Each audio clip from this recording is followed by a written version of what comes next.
दोस्तों, सऊदी अरब ने काफ़ी ज़्यादा सख्ती की हुई है। एक्सपायर अकामा वालों को काफ़ी ज़्यादा मुश्किलात पेश आ रही हैं। ये डबल फंसे हुए हैं। ये नंबर एक तो ये फंसे हुए हैं कि ये कंपनीज इनके काम में रीन्यू नहीं करती। सेकंड नंबर पे मसला पेश आता है कि नकल कफाला करवाने में मुश्किलात पेश आती हैं। थर्ड नंबर पे जब ये रीन्यू करवाते हैं कामा तो इनको फ़ीस इतनी ज़्यादा पे करनी पड़ती है कि इनकी समझ लें कि 1 साल की जो कमाई होती है सारी की सारी कामा में चली जाती है। अभी 30 जून की डेडलाइन दे दी गई है। एक्सपायर कामा वालों की मुश्किलात में मज़ीद इजाफा हो रहा है और वक़्त भी पीछे थोड़ा रह गया है। तकरीबन देखा जाए तो 13 से 14 दिन बाकी रह गए हैं और इसके बाद सऊदी अरब काफ़ी ज़्यादा सख्तियाँ करेगा, शदीद क्रैकडाउन भी कर सकता है।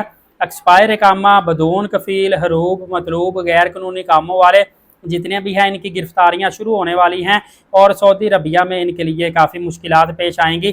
कुछ लोग ये भी कह रहे हैं कि ये जंग की वजह से हालात इस तरह के कशीदा हुए हैं कि सऊदीया में मुलाजमतों की कमी हुई है, जिसकी वजह से किसी ना किसी तरीके से या तो इवन के ये भी इनके साथ वाक़या पेश आ रहा है कि ज़बरदस्ती छुट्टी पे भेजा जाता है और बाद में वीज़ा कैंसिल कर दिया जाता है। ज़्यादातर एक्सपायर इकामा वालों के ख़िलाफ़ जो है क्रैकडाउन हो रहे हैं, इनको गिरफ्तारियाँ, जुर्माने इवन के डिपोर्ट कर दिया जा रहा है। लिहाजा या तो आप खरूज लगवा लें या नकल कफाला करवा लें।